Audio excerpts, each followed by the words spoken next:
Halo teman-teman, balik lagi bersama aku Aga. Yuk kita diskusi terkait dengan bagaimana cara cepat beradaptasi dengan lingkungan pekerjaan yang baru.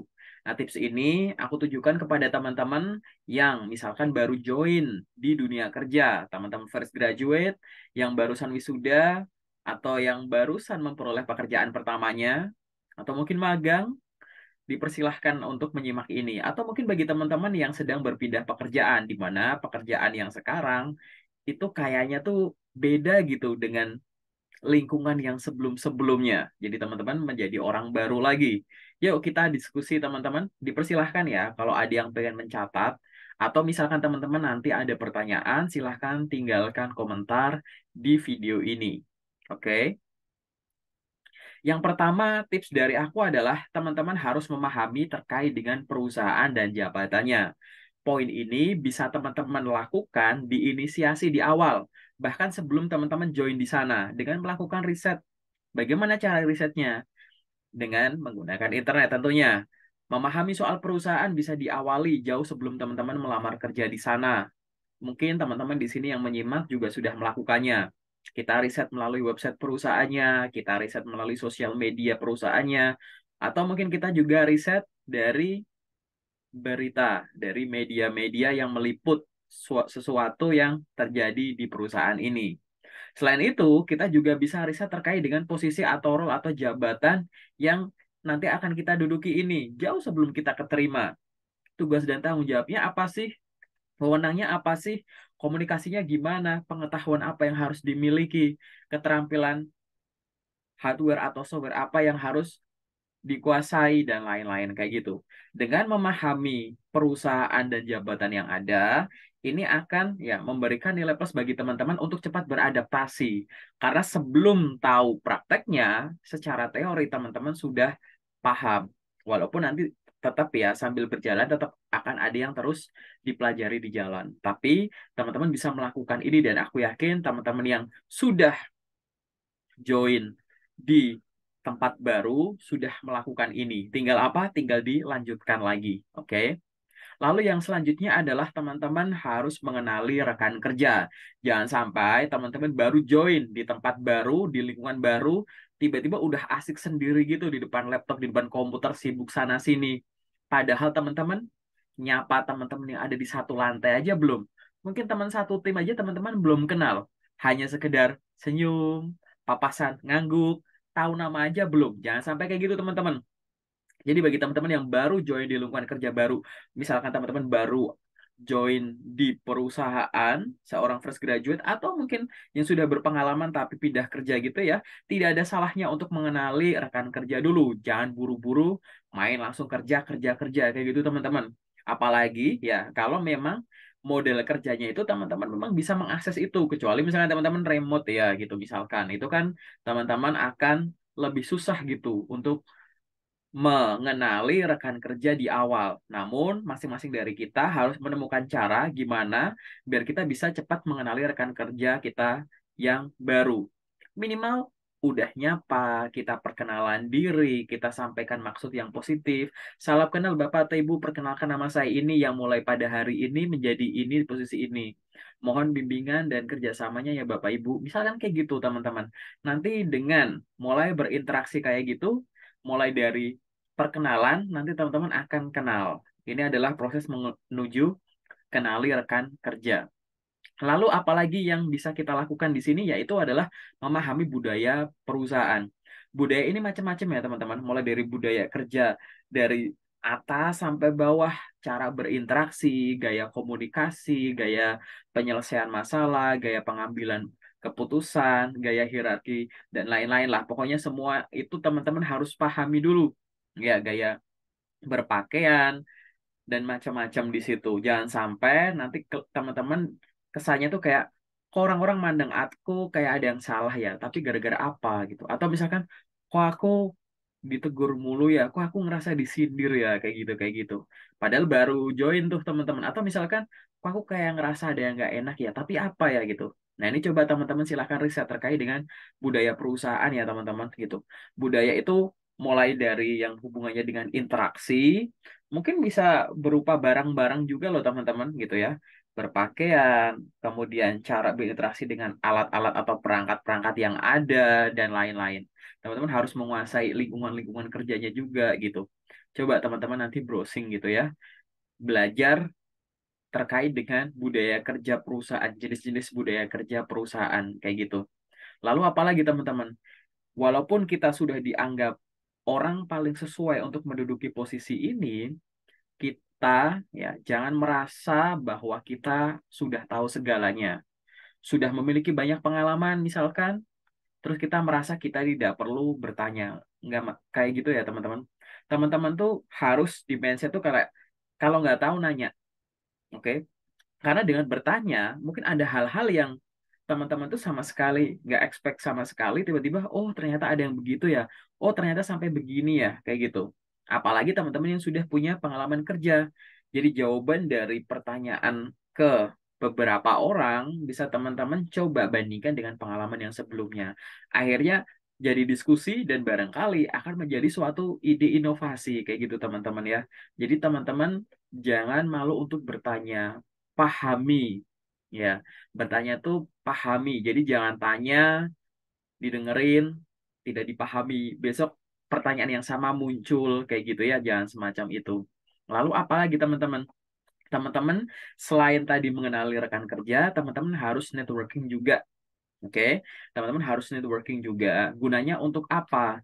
Agar muncul keakraban, agar muncul transfer ilmu, transfer pengalaman, transfer bidang-bidang keahlian kayak gitu. Ibaratnya teman-teman nggak perlu ngalami itu, tapi dengan adanya network akan muncul suatu ikatan, ikatan saling memiliki bahwa saya punya tanggung jawab untuk sharing apa yang saya punya dan lain-lain gitu. Dan kita tuh bisa saling memiliki gitu teman-teman. Kalau namanya jaringan, namanya udah jaring ya, jaringan kayak gitu. Jadi benar-benar ada rasa enak untuk bertanya, enak untuk menyampaikan, dan lain-lain kayak gitu. Dan lebih enjoy lagi dengan adanya networking ini kayak gitu. Kemudian yang selanjutnya yang bisa teman-teman lakukan itu adalah gini. Pada saat kita join di tempat kerja baru, jangan buru-buru kita itu menilai sesuatu dengan terlalu cepat, apalagi untuk case-case yang sifatnya umum, bukan dalam kondisi urgent. Misalkan, teman-teman fresh graduate, baru datang ke tempat kerja, hari pertama udah disuruh lembur. Terus habis itu teman-teman langsung bilang, wah ini nggak cocok nih, nggak bisa work-life balance nih.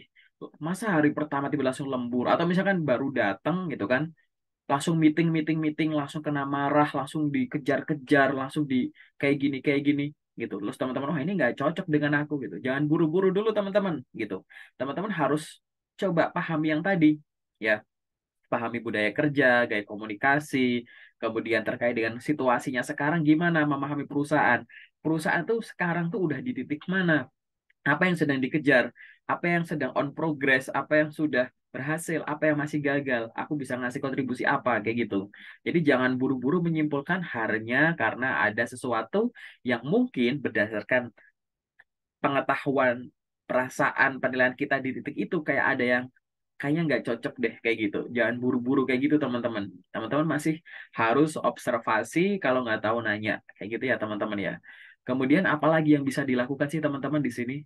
Nah, kalau teman-teman sudah bertanya, udah dijawab, mungkin dalam pelaksanaannya kan ada yang dilakukan sendiri, ada yang dilakukan bersama teman, dan ada yang dilakukan sambil diawasi oleh atasan. Nah, pengawasan yang ada itu pun tidak yang teman-teman diawasi kayak, mohon maaf nih, ngawasin anak kecil gitu loh teman-teman, berbeda monitor, karena masing-masing role, masing-masing jabatan juga ada tugasnya masing-masing gitu ya. Nah, terlepas nanti teman-teman itu akan diawasi secara ketat atau mungkin less supervision gitu ya, kayak gitu. Jadi teman-teman kalau memang butuh ya, butuh bantuan, silahkan teman-teman minta bantuan aja. Jangan kayak diem, tiba-tiba salah fatal, ditegur, nanti atasan atau rekan jadi bilang, loh kok kamu nggak bilang, kok kamu nggak minta tolong, kayak gitu. Jangan sampai kayak gitu teman-teman. Bertanya dan meminta bantuan itu tidak menunjukkan kelemahan, khususnya bagi teman-teman yang ada di tempat baru. Tapi di sini ya teman-teman sedang berusaha menyesuaikan diri dan menumbuhkan kepekaan terhadap case-case yang mungkin teman-teman belum pernah hadapi sebelumnya. Baik yang sudah punya pengalaman kerja atau yang masih baru terjun di dunia kerja, kayak gitu teman-teman. Nah, untuk bisa menyesuaikan diri, teman-teman kan pasti seiring berjalannya waktu kan akan melakukan hal-hal yang dalam tanda kutip mungkin berulang ya. Misalkan mengerjakan sesuatu secara teknis secara berulang, kemudian bertemu orang yang sama, melakukan meeting yang sama, bertemu masalah yang sama, kayak gitu.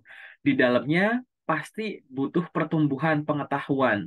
Nah, di sini teman-teman ya, jangan lupa yang namanya bekerja itu kita sebagai manusia bisa mengembangkan skill. Oke?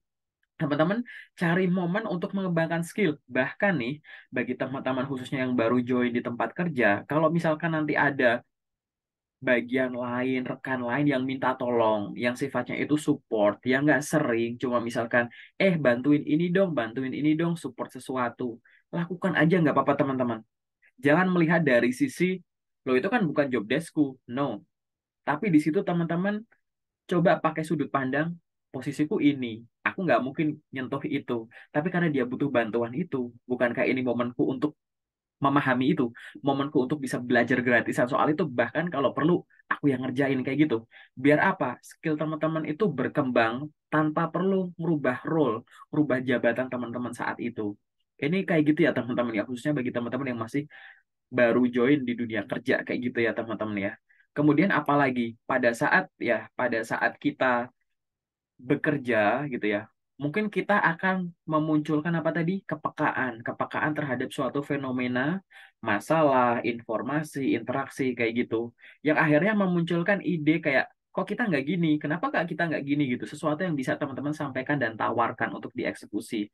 Nah, kalau teman-teman punya pendapat atau ide dan di situ memang ada momen untuk menyampaikannya, menceritakannya, kemukakan saja, sampaikan saja, kayak gitu teman-teman. Di mana teman-teman nanti pada saat menyampaikan pendapat dan ide akan lebih bagus, tidak hanya menyampaikan idenya, tapi kronologis, misalkan mulai dari alasan teman-teman menyampaikan ide itu apa, kemudian yang teman-teman bayangkan apa, dan yang bisa kita lakukan bersama apa, kayak gitu. Nah, ini akan luar biasa teman-teman. Apalagi nanti teman-teman kalau bisa dinotis gara-gara sering memunculkan ide atau pendapat pada saat muncul kebuntuan. Itu bagus banget teman-teman. Oke. Lalu yang selanjutnya ada apa? Yaitu mempelajari peraturan dan prosedur yang ada, SOP yang ada. Masing-masing role itu pasti punya KPI ya. Ada target-target gitu. Ibaratnya teman-teman tuh ada indikator penilaiannya gitu. Kerja nggak sekedar kerja, nggak sekedar berangkat nggak telat, pulang juga nggak telat, bukan masalah itu. Tapi teman-teman harus paham ya terkait dengan KPI-nya teman-teman apa, yang harus dilakukan apa, dan batas-batasan yang menjadi guide teman-teman agar teman-teman on track, yang kita sebut sebagai peraturan dan prosedur ini, teman-teman juga harus paham. Biar apa? Biar teman-teman itu ya tidak asal melakukan sesuatu kayak ngecross sana, ngecross sini gitu ya. Peraturan yang ada dilanggar hanya karena kita nggak tahu dasarnya, hanya pakai feeling perasaan aja, atau pakai apa? Histori kita dari pekerjaan sebelumnya. Loh, yang sebelumnya tuh kalau pengen gini tinggal gini aja gitu. Padahal ada prosedur yang dilewati, ada peraturan yang dilanggar tanpa kita sadari, hanya karena sesuatu yang tidak berdasar atau berdasarkan pengalaman sebelumnya yang sebenarnya nggak relevan dan nggak diterapkan di sini karena ada perbedaan. Nah, teman-teman bisa tuh mempelajari ini. Cara mempelajarinya bisa nanti teman-teman bisa diskusi dengan HR atau bisa diskusi dengan atasan teman-teman langsung kayak gitu bahwa Pak, prosedur untuk pengajuan ini gimana? Pak, prosedur untuk penyampaian ini gimana? Pak, cara untuk gini gimana? Pak, perusahaan ini menerapkan aturan terkait ini tuh gimana sih kayak gitu. Jadi teman-teman bisa diskusikan itu. Jangan malu untuk bertanya dan kemukakan pendapat yang tadi ya, kayak gitu. Yang selanjutnya adalah teman-teman harus fokus pada tugas. Tadi di poin pertama, aku udah sampaikan bahwa teman-teman harus sadari terkait dengan jabatan teman-teman. Tadi juga aku juga sampaikan bahwa pada saat teman-teman diminta ya untuk membantu bagian lain gitu ya, mensupport kayak gitu, nggak masalah teman-teman itu untuk belajar, belajar untuk mengembangkan skill baru Ya, tanpa perlu berubah jabatan tadi aku bilang gitu. Tapi teman-teman satu lagi, teman-teman itu harus fokus pada tugasnya teman-teman. Tugas di bawah posisi teman-teman. Teman-teman itu jabatannya sebagai apa, ya tugasnya apa. Mau bantu yang lain kek, mau sibuk ini itu kek, itu nggak ada masalah. At least ya tugas teman-teman itu tidak terbengkalai, tidak ada yang telat, tidak ada yang mismanage, tidak ada yang salah salah melanggar peraturan atau prosedur yang ada. Tetap fokus karena namanya di dunia kerja pasti akan ada ya di prakteknya ya teman-teman ya. Hal-hal yang bikin kita tuh blur gitu, yang bikin kita tuh kurang fokus dalam pengerjaan tugas. Mungkin hasilnya tetap bagus, tapi itu bukan performa terbagus kita, hanya karena kurang fokus kayak gitu teman-teman. Dan yang terakhir dari aku adalah teman-teman udah bisa baca ya, yaitu jangan menyerah. Bahwa namanya bekerja itu kalau bisa kan teman-teman ada pertumbuhan karir ya kan, sampai pensiun kalau perlu teman-teman. Sehingga apa? Pada saat kita sudah terjun di dunia kerja, pasti karena zaman itu berkembang, era berkembang, bisnis berkembang, perusahaan-perusahaan yang sudah menjadi hebat, yang isinya orang-orang hebat, itu mustahil bisa jadi hebat tanpa menghadapi suatu tantangan atau masalah. Tantangan ini bisa secara global, bisa regional, dan lain-lain. Bisa karena hal-hal yang sifatnya umum, bisa karena hal-hal yang sifatnya itu bencana, bisa hal-hal yang sifatnya itu bisa diprediksi, bisa hal-hal yang sifatnya itu dadakan. Nah, kemampuan penyesuaian diri inilah yang nanti ya akan menjadi ujian yang sifatnya kontinu bagi tidak hanya bagi orang yang sudah lama di sana, tapi bagi orang yang baru join di sana. Jadi saranku yang terakhir adalah jangan menyerah teman-teman. Selama masih ada orang yang bisa diajak kerjasama, ditanya, masih ada buku yang bisa dibaca, masih ada alat-alat yang masih bisa dikerjakan, selama masih ada hal yang bisa dipikirkan, dilihat, diucapkan, itu artinya teman-teman masih bisa tumbuh dan berkembang. Untuk menghebatkan siapa? Menghebatkan perusahaan ini, di mana kalau teman-teman menghebatkan perusahaan di mana teman-teman bekerja, saat itulah entah disadari atau enggak, teman-teman juga sedang mengembangkan dan menghebatkan diri sendiri. Nah, sementara itu dulu dari aku ya teman-teman terkait 12 poin tips dari aku bagaimana caranya kita biar bisa cepat beradaptasi dengan lingkungan kerja yang baru. Apabila teman-teman ada pendapat, ada masukan, atau ingin sharing pengalaman pribadinya teman-teman yang mungkin poinnya tadi nggak aku bahas, silahkan tuliskan di kolom komentar.